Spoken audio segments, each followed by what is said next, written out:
good friends, my good friends, my good friends. Do a little bit of everything, 'cause it takes a bit Cool. of everything. Awesome. Well, thanks for doing this. I appreciate it. My good friends, my good friends. What's going on? What's the latest? Denials. No. Yeah. You don't have any of those. Only every once in a while. How long have you been at BMC? 4 years. Do you guys call it BMC or is it like, Yeah. Just Boston? Well, Boston Medical Center. We call Yeah. it BMC. Yeah. all right, get a little closer. You're a little Closer? far away. Yeah. All right. So how long you been? How? At BMC 4 years. Okay. And how did you get into RevCycle? Like, let's do a little origin. Yeah, so I started when I graduated from high school at the information desk.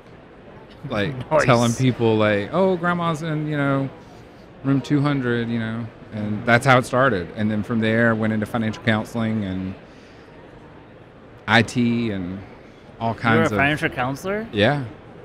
That's Yeah. awesome. Did applications for Medicaid, disability, charity.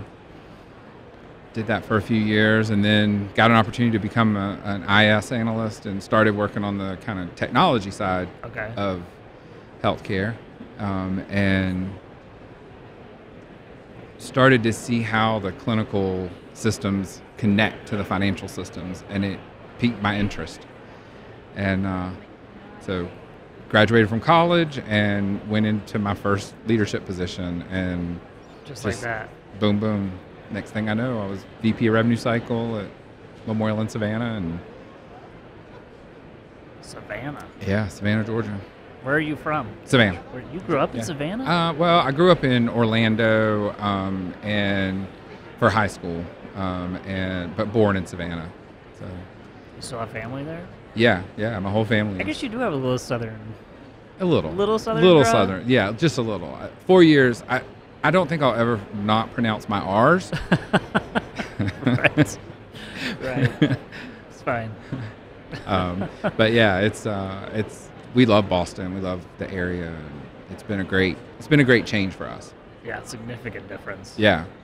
So you still have family in Savannah, though? Yeah, entire family's there. Like mom, dad? My mom, my grandma. I have my grandmother still alive, and Nice. yeah. So just was home for a couple weeks ago. Did you and grow up in a big family, small? huge? Yeah, like Describe. Where are you in there? So I'm the oldest grandchild on both my mom and my dad's side. So my How mom. many are there? There are 9 of us, and then they've all now started reproducing, and so there's The great reproduction has begun. grandkids and Just all gets of that. funny. Yeah, so it's like mayhem when I go home. How many to- brothers and sisters do you have? I only have one sister. She lives Oh. in Atlanta. Yeah, so Younger my or mom and dad younger did younger. Yeah, so my mom and dad did not do the like. They did 2 and done. You're not gonna have 12 yeah, kids. Yeah, no. My wife's family, like my father-in-law, they had 11. And then my mom came from 7. yeah, And you just think back, like, I don't know. I my can't mom imagine. is the second oldest, right? Yeah. Then there were twins. Then there was like 2 more girls. Then my uncle, who my mom basically raised because she had my brother like 3 years later, right? Yeah. Like that's how Yeah. much difference in Right. age after Yeah. so much time. right? Yeah. It's crazy. Yeah. It's wild.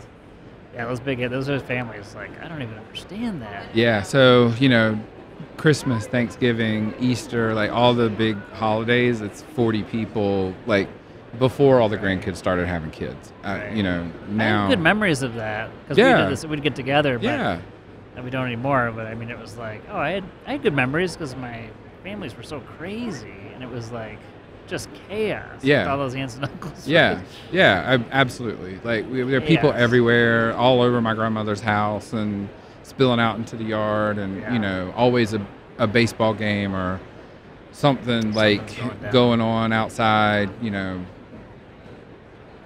Yeah. events and all that. And then, I didn't realize how many family birthdays and anniversaries and graduations and all that stuff I went to until I moved up to Boston, and like I actually had weekends Do for stuff. my husband and I to actually like do something instead of go to You're not getting the graduations 3 yet. Right. That's what season we're in now. yeah, no. All of a sudden, it's like because my girls are like teenagers, Yeah. so their friends, they're not going to grad. They're like 4 or 5 years away, but our friends' kids, because we had kids a little later, like Yeah. they're all graduating. Yeah. I'm like, oh my god, that's the season we're in. Yeah, so a lot of my friends from Savannah, their kids are now at the getting married stage. Oh yes, a lot of weddings. Yes, Then it's gonna be baby showers, and and it was kind of all on hold because of COVID, and now that the world's reopening, a lot of weddings. everybody's got So I think we have like 8 weddings this year through the rest of this Oh year. my gosh. And like some of them are like people are getting married on like Tuesdays and Wednesdays now because they can't get venues, right? Like and Tuesday. yeah, so Okay, thanks. yeah, so I like one of my really good friends is getting married the like Wednesday, the week before Thanksgiving. I'm like, could you have picked a worse time? Like to, the Wednesday, like before the day before no, Thanksgiving? like Oh, just a week. like before. 8 days before Thanksgiving. gotcha. So I'm like, so I have to travel to your wedding the week. It's like one of my good friends, so I gotta go. So you're gonna go. And then the next week is Thanksgiving, and like my whole family's gonna be like, "Oh no, come home Yeah, you gotta go for to Savannah." Thanksgiving." Right. So no, Where's your husband from though? the UK, so just outside of Manchester. Perfect. You're like, yeah. we're not going home for England. Yeah, yeah. There's no Thanksgiving. anyways. Yeah, right. Yeah, there's no competing for Oh, like. that's wonderful. Yeah. So and we before COVID, we kind of did like we alternated Christmas. So we do one Christmas here with my family, and then a Christmas we go to the UK and spend with his sisters. His parents are deceased, but we would do his Christmas with his Yeah. sisters and all the nieces and nephews over there. Like I don't understand. Like one of his sisters has 10 kids. Like 10. I don't understand. I'm like, did y'all not have a television? What's going on? Who needs a television? You got 10 kids. There's entertainment all day. No. Well, All if they don't- day there's something to do. So, but anyway, so it's crazy. Do you know Dwayne Lazowski? Do you know Dwayne? Oh, I gotta introduce you I guys. don't think so. Good friend of mine in RevCycle, but him and his husband they just built a place in London. Oh, So they live in Miami and London, and it's wonderful. that doesn't suck. No, it doesn't suck. Dwayne is a lucky guy. If he's listening, he'll love this. I'm talking about him. He's a great guy. Anyways, well, that's super cool. All right, so then you made it to Boston. You're a RevCycle leader. I was just telling Candace, who was just here from UCH. I was like, I don't know. It's like, are they going to become unicorns, or there's only like a few RevCycle leaders left in 5 years? I don't know. It's How an are you interesting staying time. sane? I mean, how are you keeping your energy? I just think it's like one of the hardest jobs in the Yeah, U.S. I mean, right now. I gotta be honest. for me, we really leaned in the pandemic and like What do you mean by that? redesign the way like that our leadership some stuff. team works, and we leaned into the like transitioning to remote, and it changed how I was able to recruit, who I was able to hire, and the types of folks that I could bring to the team that would have never been an option in a pre-COVID world because they would have never moved to Boston. Right. But now You're freed up. You don't we're have to, like, free, move you to can live Boston. anywhere, and we've proven that we can be effective. We've not lost any of our like momentum or things that we've processes and performance improvement things that we've implemented over the course of my 4 years at BMC. We just keep getting stronger and stronger in the team that we're building, and so that's been really awesome to keep me energized and keep me like on my toes with thinking about where the next great innovation is, Right. what the next great challenge is. BMC is a safety net hospital. We have a very, very heavy government payer mix. Right. So being able to think outside the box and come up with solutions to close gaps around denials and some eligibility issues with like insurance verification and all that stuff, like being able to really try to think of different ways to approach that has been kind of the strategy that we've employed. How can we leverage Epic? We're an Epic shop, so how can we leverage Epic and the tools within Epic without having to pile on third-party systems on top of Epic, and invest in our internal resources in really trying to pull the best out of our team that we Yeah. can. So let's go back to what you said. Something struck me there. It was interesting. You said there you kind of shifted the way you guys were leading. Like, describe a little more. Like, what are some of the things that you did that you think they would? So we use Zoom at Sure, BMC, sure. right? That's our platform. So we use with our teams, we use breakout rooms, and we have dedicated call times for all of our teams every day. That one of the things we didn't want to lose was the connection that folks felt to each other, and that like ability to like get up and walk down the aisle to somebody else's Gone. cubicle. Yep. So we started using the breakout rooms in Zoom, and just said, "Oh, we're gonna have 3 hours on Tuesday and Thursday that is just gonna like be an open Zoom room, and everybody from the team logs on, and it's like you're in the office, like it's just a virtual office, and you can, if somebody's having a problem, they can pop their screen up on this shared screen and like walk through what they're seeing, where they're running into a problem. Right. You still get to do the networking, like conversation stuff, and but then also it's a chance for the leadership team to stay engaged and talk with the rest of the team, and hear what that kind of office banter that you used to be able to overhear Sure. when you were just like out on the floor rounding. And so we had to figure out a way to stay engaged with our teams like that, so we didn't lose sight of where their pain points were, so that we could think of creative ways to solution them, because Yeah. the remote environment, it just brings a whole different set of logistical things that you have to overcome. And so we wanted to not make that experience frustrating for our team. Right. And that meant us as a leadership team having to kind of be creative and think of how we could accomplish those Well, you things. totally have to evolve, right? Right. 'Cause if you don't have, I think it's. I mean, I really believe that it's like the largest shift in Yeah. management. Yeah. Maybe in the history. Yeah. Oh, for sure. Because think about like how what you were saying is what you were describing was your team actually had to move to complete intentionality to recreate, and not recreate like a bad system, recreate Yeah. like a system in which you could at least hear what people are saying and have some Right. connection. Yeah. I just think it's fascinating because like you may never even meet some of the people, like Absolutely. you like now it's not as hard because and I think this is where you're going. Most of those people you probably knew or the managers knew at some Yeah. point, but like Yeah. in 2 or 3 years, Yeah. It won't be that. you might not have Right. that. Absolutely. They may never have stepped foot in your facility. Right. And Heather, I don't know if you know Heather Dunn at Vanderbilt, but Heather and I Her name's familiar. Heather and I do a lot. We do. She's on the podcast Paramount, and we often argue about this. But she's like, I really want people to care about the mission of Vanderbilt, Yeah. and I'm like, nobody's gonna care. I mean, let's be honest. Like some Right. people might care about that, and they'll Right. be altruistic, and they'll come to work for Vanderbilt because you Right. guys have this great mission. The reality is like, the future's probably not that. Right. So how do you get them engaged enough to like do great work for you? Right. But maybe they don't care about that stuff as much. And I think her and I argue about it, but I'm like, I just don't know how much people in the future are going to care as much. Right. Yeah. I think, especially post-COVID, a lot of that touchy-feely connection is gone.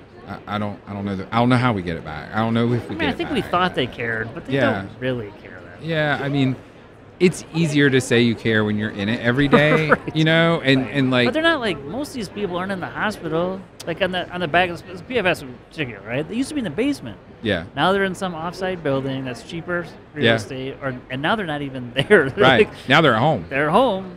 or on vacation They're not there. with a background up. That's right. Like, I don't Yeah. care where they work. I Right. mean, So I just think of how much it shifted. Like we've shifted from like they Yeah. were kind of out of sight, out of mind. Yeah. Now they're completely out of sight, out of mind. yeah. I Well, always- they can't be out of mind. They're out of sight. If they're out of mind, you're going to lose them. Oh no, I know that, but I'm saying if I'm the CFO, Yeah. this is what I don't know if you've ever heard me say this, but my theory is like because people ask like, well, do you think outsourcing or like the R1s of the world are going to get larger because it'll just be easier? Mhm. I'm saying, well, I would say this. I think that some CFOs have it like, I like the fact that I can walk down to Susie's Cube and I can ask a question because I know Susie and she's Right. there. I may never walk down there. Right. I may never even go over to that building if they're not in the same building. Right. A lot of times they are. Yeah. But if they're not even there and I Yeah. don't even know anyone anymore, or I don't know Right. that many people, Yeah. it's a lot easier of a leap to be like, I'm going to go do X. Yeah. Yeah. And I think, we've done a healthy combination, what I think is healthy, of insourcing and outsourcing, and some things it's made sense for, and other things we didn't want to give up that operational control. So, and No, I agree. it's not static either, right? Like there's Sometimes that changes. yeah, right. And so we have to be constantly reevaluating, like, what's the return on investment for, we live in Boston, we pay Boston salaries. Like, people aren't cheap, and they shouldn't be. Like, when they bring that skill set, we should absolutely pay for it. But there gets to be a point where you have to like make that decision of the return on investment and the complex nature of trying to manage the team and manage attrition, manage turnover, manage the training and the onboarding and all of that. And it's all part of the equation. Do you ever take a step back and just be like, hey, we suck at this? Yeah. Hard. I think I would go back to like, I was in your shoes at one point, and I just think like, that is hard to do when you're in the middle of it. Yeah. I think I go back and like, what are we actually really world class at? Yeah, and I think at least with my journey at BMC, I when I joined 4 years ago, they were like 90 days post Epic go live. Rough time, regardless. Yeah, so it was It's hard to get even a sense of like what you're gonna yeah, do. and so there was the combination of the legacy process carryover, and then some of the implementation struggles that every organization has. And we had to tease that out and figure out where we needed to optimize and redesign, rethink how we were doing. So I asked that question about like, what's the next big pain point? And that kind of started the list of like, where do we start? What's the number one priority? And where do we suck the most versus the least? To try Right. to try to prioritize the list and come up with an attack plan. And so that's what we did. And so in 4 years we've had about $180 million of performance improvement out of the revenue cycle. Yeah. And it's been just by being systematic in that approach, asking where you're good, where you're bad, how do we need to think about this differently, not being afraid to change vendors, change people, change process, change any part of the component that's not working. And Well, that's the key, what you just said right there. yeah, It's like, not you have to be willing to like, even if it's something, it's like, no, this is what we do. Yeah. No, maybe it's not what we do. right. I think most people aren't. The old school of thinking is like, we do everything, Yeah, or I don't- own everything. yeah, and I Some think people carry it like a badge of honor. I yeah, feel but like for back sure. to your question of like, how many of us are there going to be in 4 or 5 years? I think the people that Right. think singularly are going to not be at the table anymore, because I think it's going to keep evolving. I think people get burned out. Yeah, I mean, I could see that. Burnout's the thing I'm probably most concerned about when I talk to people. And burnout are kind of like more so not having not that they don't like revenue cycle. I actually think it's more so most of them don't have enough control to be able to make decisions on their own. I have been in situations where Or a that was the supportive case, CFO right? that's like, hey, you And- gotta go. Let's go do these things together. Right, and I would say one of the things that has been made BMC such a great fit for me is I have a CEO and a CFO that lets me be creative and lets me come up with creative, innovative solutions to problems and Try find stuff. Sorry. Allow to fail. Yeah, I always think there's like this Yeah. culture in healthcare that doesn't want to let you fail at anything. Like we can't fail. Yeah, I mean, I mean, nobody wants to fail, but No, like, but you I gotta don't try stuff. I You don't- gotta try stuff. Yeah, like you I gotta don't be have able to. right. Like I don't have that fear that like, oh no, I could never do that. Yeah. I think as long as I went to my CFO and CEO and said, here's what I think we want to do, here's why I think we should do it, here's what I think we can get from it, and here's the risk, which is what they're relying on me to tell them, then that tells them I've thought out the plan well, and if I know where the fail points are, I should have created a contingency of how we were going to address that or step back and rethink our solution, right? And so for me, that's how I approach any of those situations when I'm making that proposition of a process or a people or a financial change, in the organization. It's not thought of, I don't think, very often, or underrated. The ability to tell your story is maybe the number one factor of why people can get things like what you just said done. Yeah. Because most often I find that, like, and it's not easy, but most often you come and the leader isn't very good at telling their story, Yeah. or they're always on the defensive.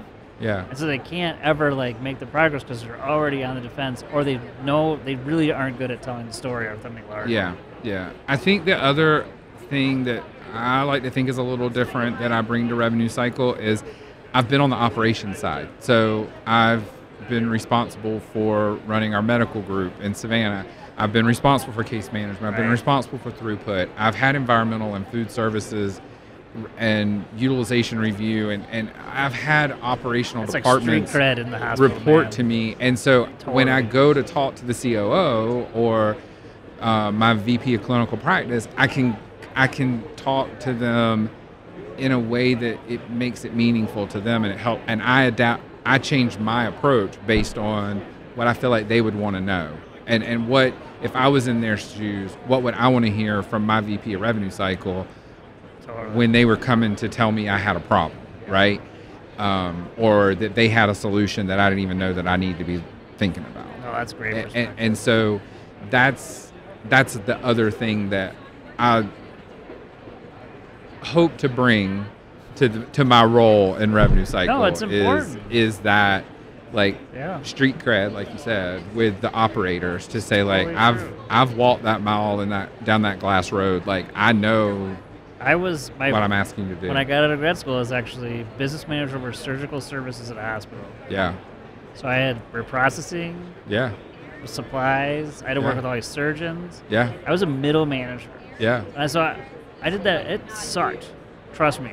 Like 3.5 years, it was terrible. But I mean, like, I could walk into almost any, like, just office like you're Yeah. saying and be like, no, I get it. I was a Right. middle manager in, like, Right. ops. Like, I totally understand what you're going Yeah. through. Yeah. I mean, I've been. Whereas I could never do that if I was just a consultant the whole Right. time. Right. Yeah. I mean, like, I've been an ED registrar Oh, where, I'm trying to put a wristband on a patient that they're, in the trauma room that's just blood, guts, and everything else everywhere. And, it gives you a different perspective as a leader yeah.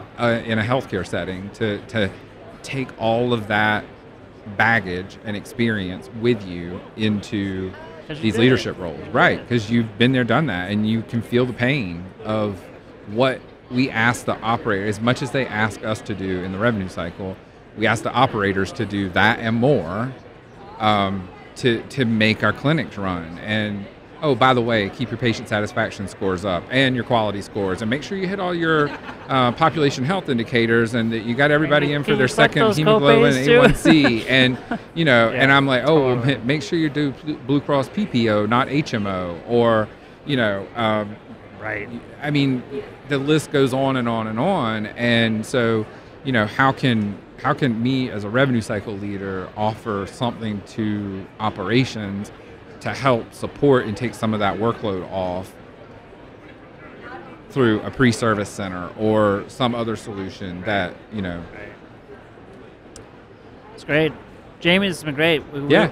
Rapid fire. I'm doing rapid Okay. fire at the end here. Okay. Let's go. Let's see. What book are you reading these days? What's on the nightstand? So I'm not actually reading anything right now. I'm Right. trying to finish my master's degree. So you're I do reading lots of not- books. I don't have time for social reading. I am reading the bare minimum required to get my totally last true. 2 classes and my capstone done. So my goal is by September to be done with that. So that is Congrats. all of my Congrats. reading is dedicated to Focus that. on that. Yeah. Yes. Excellent. All right. Ideal best vacation. What's your ideal vacation? So we're big cruisers. Oh, cruises. Yeah. Okay. Yeah. Where? I like so Mediterranean's my favorite. We were supposed to do Alaska. I'm sorry, Australia before Oh. COVID, and then Yeah. it got canceled. So yeah, we had that was going to be like a 12-day. Was it 14? Yeah, 12. 12-day Australian. Yeah. So that's on the list. That's I want to sick. do the like Pacific, like all the Asian countries, like Vietnam, Thailand, all like Do you have a cruise line like you celebrity. celebrity? Yeah. I've only cruised once. It was Disney with my kids, so it's like Yeah, not yeah, ideal. No. Mm. I wanted to kind of maybe shoot myself at the end. I wasn't sure. Yeah. Celebrity's good. It's a little cost prohibitive for the Well, I don't want to take my small kids. family. Yeah. But they're teenagers now. so yeah, they yeah. They could care Like, less. I mean, right. They screw just you, all I they don't wanna right. do All that. they need is a We went to Mexico phone and I had them and their own rooms. internet. Yeah. And it was the best thing we ever did. I was like, Yeah. this is an expensive vacation. I don't literally like one of my youngest daughters. She was in her room all day, 3 different days. Yeah. I'm like, fine. Right. Order room service. I don't care. Right. We're doing a Yeah. vacation. Yeah. Yeah. So, if you don't that's want to be my- with us, that's fine. Yeah, that's my ideal vacation. It forces you to like have that disconnect time when you're Oh, like out in the so middle of the ocean, and that's when I read my books. I can go on a 7-day cruise. What's your favorite type of book? Like, you're not reading one now, but like if you were gonna like go on a Like, vacation. yeah, it's like thrillers or like political like John Grisham type. Yeah, John Grisham kind of genre. Nice. Yeah. Excellent. All right. Fantastic. Well, thank you. It was great. Thanks for doing this. Yeah, you're my first podcast. Serious? This is the first Yeah, one? first one. Yeah. This is like a mini. This is just like the entry. Yeah, well, you did it. We'll get you back on the show. We'll do a real one next time. Okay. We've been doing. I don't know if you've caught it, but we've been doing myths of RevCycle. Oh no, I hadn't Yeah, seen it. we've been doing. I've been trying to do all these different like theme or Yeah. a myth like payer relationships or Yeah. AR days. Yeah. is important, right? Yeah. And every time it's like we start and then it just goes like tangent city. Yeah. So it's Yeah. been super fun, but it's like, oh my gosh, these are all over the map. Yeah. Yeah. Talking about all kinds of stuff. Yeah. But it's been fun. Yeah. So- Great. All right. Thanks so much. Thank you. Yeah. My good friends, my good friends, my good friends. Do a little bit of everything, everything. Cause it takes a bit of everything, everything. My good friends, my good friends, my